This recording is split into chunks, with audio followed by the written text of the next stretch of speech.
Jusqu'où iront les matières premières? C'est ce qu'on voit tout de suite dans l'interview de gestion de fortune. Je suis avec Benjamin Louvet. Benjamin, bonjour. Bonjour Frédéric. Benjamin, vous êtes gérant matières premières chez Ophi AM.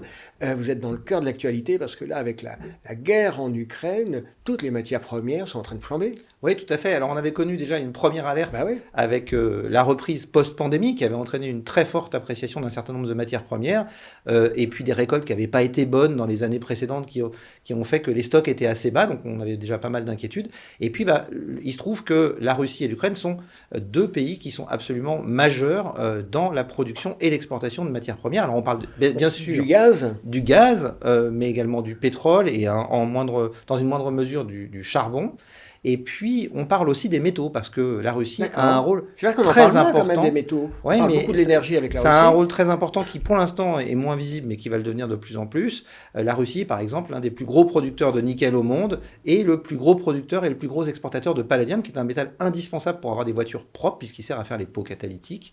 Et puis, il y a d'autres produits dont on parle encore un peu moins, comme le gaz néon, qui est indispensable pour fabriquer les semi-conducteurs et qui est très majoritairement produit dans le monde, en Ukraine. Donc on a beaucoup de tensions. Et puis il y a les matières premières agricoles. Et puis bien sûr, il y a les matières premières agricoles. On parle de cette région comme du grenier à blé du monde. Et comment faire une récolte dans un pays en guerre comme l'Ukraine? Comment exporter de la marchandise alors que les bateaux ne peuvent plus trouver d'assureurs pour cette zone du monde? Alors que dans le reste du monde, on a en plus des inquiétudes. Sur la récolte aux États-Unis à cause d'une sécheresse, sur les semis en Chine parce qu'on a eu un très mauvais temps au moment des semis, et puis dans le même temps, côté consommation, un pays comme le Maroc, qui est un très gros importateur, connaît une sécheresse historique, donc potentiellement un impact social très important. Rappelez-vous, en 2011, la crise, les printemps arabes avaient commencé avec une crise alimentaire, et donc c'est un peu une des craintes qu'on voit aujourd'hui. Vous dites ça peut arriver. De nouveau. Les autorités mondiales, et notamment l'ONU, en ont parlé et sont très inquiets sur ce sujet. Ces tensions sur les matières premières, entre autres sur l'énergie, ça relance pour nous, Européens, Occidentaux, la question de l'indépendance énergétique et puis de la transition énergétique dont on parle maintenant en France depuis un certain temps. Oui, alors là, ça pose une question à deux échelles de temps différentes. À très court terme, on voudrait arriver à se passer du gaz et du pétrole russe. C'est très difficile. Ça va être difficile. Parce que la Russie est un acteur majeur du marché du gaz. Alors on essaye d'utiliser du gaz naturel liquéfié, mais on n'a pas tant d'installations que ça pour pouvoir réaliser les importations qui seraient nécessaires. Donc ça va être très compliqué. Et puis sur le pétrole, on est déjà sur un marché en très forte tension. Le pétrole était déjà tout près des $100 avant la crise russe. Donc se passer du pétrole russe pourrait entraîner à court terme, ça va être compliqué, beaucoup plus haut. Mais ça ne doit pas nous détourner du but final. Si tout ça doit nous rappeler une chose, c'est notre indépendance énergétique. Et donc, un des moyens de régler ce problème sur le moyen long terme, c'est d'accélérer la transition énergétique et de passer à une autre étape. Par exemple, en respectant l'accord de Paris. On a eu un rapport très intéressant l'année dernière qui a été publié par l'Agence internationale à l'énergie qui conseille les pays de l'OCDE sur leur politique énergétique, qui s'appelait Net Zero by 2050, a Roadmap to Neutrality, où ils essayaient de faire une feuille de route sur comment respecter l'accord de Paris. Et on voit qu'on est très très loin de nos ambitions.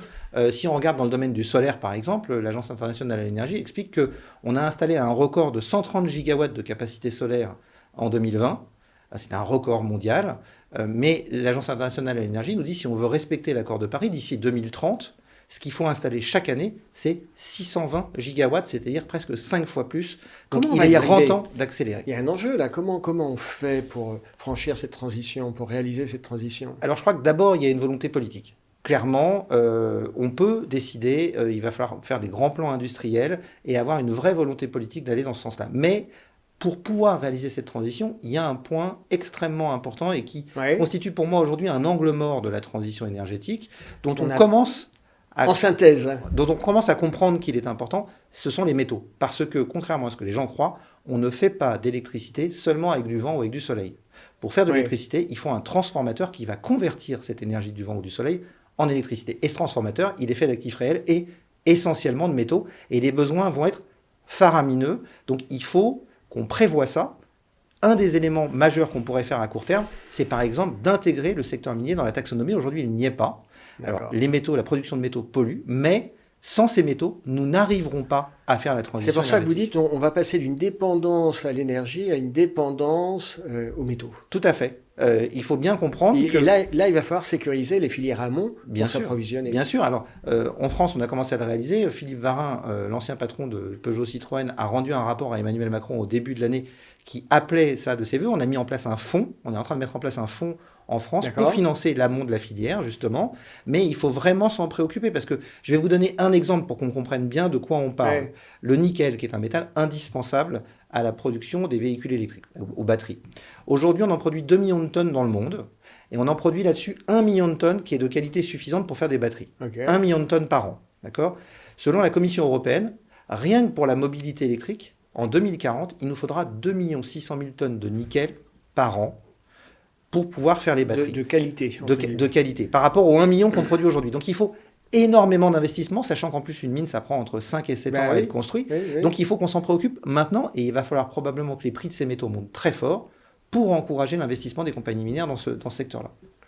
On découvre un volet de cette transition énergétique, on se dit, on va se passer de la dépendance aux énergies fossiles, c'est bien, mais il va y avoir d'autres. Concrètement, vous êtes gérant d'actifs, ça veut dire que vous mettez quoi en portefeuille ? Vous investissez comment ? Il y a deux possibilités. Soit on peut investir dans les actifs, dans les sociétés minières. Aujourd'hui, c'est compliqué, en particulier avec beaucoup de portefeuilles et beaucoup de sociétés de gestion qui sont très impliquées dans l'investissement socialement responsable. Et l'image du secteur minier est assez mauvaise. Néanmoins, je vous le disais, on ne fera pas la transition sans ces métaux. Donc il va falloir faire des choix. Le choix, il est très clair, Frédéric. Aujourd'hui, les énergies fossiles sont responsables de 70% des émissions de CO2 de la planète. L'ensemble de l'industrie minière, sur l'ensemble de la chaîne de production, est responsable de 11% des émissions de CO2 de la planète.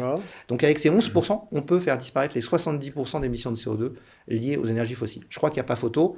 Clairement, il faut faire ce virage. Donc je pense qu'on peut commencer à regarder concrètement les sociétés minières qui sont les mieux disantes en matière ISR et qui prennent en compte notamment les problématiques sociales qui sont importantes dans ce secteur-là, mais également les problématiques environnementales en essayant d'avoir des sources d'énergie plus propres. Et puis à côté de ça, on peut investir directement dans les métaux. Alors c'est pas simple, mais aujourd'hui, les matières premières, c'est toujours compliqué. C'est assez compliqué, en particulier dans des formats UCITS qui sont nécessaires pour pouvoir les mettre dans l'assurance vie. Aujourd'hui, nous travaillons sur un produit qui permettrait d'avoir une exposition à ce type de métaux, dont on pense que les besoins générés par la transition énergétique vont entraîner une forte appréciation des prix. Ça pourrait être un des bons moyens de s'exposer. En un mot, Benjamin, ce produit sur lequel vous travaillez, il sera disponible quand ? Probablement d'ici avant le milieu d'année. D'accord, ok. Sachant qu'on est quasiment au mois de mai, donc c'est demain. C'est ça. Merci Benjamin d'avoir été avec nous et merci pour cette analyse. Merci Frédéric. De nous faire comprendre, de nous faire prendre conscience que la transition, c'est de créer une nouvelle dépendance sur les métaux. À très bientôt.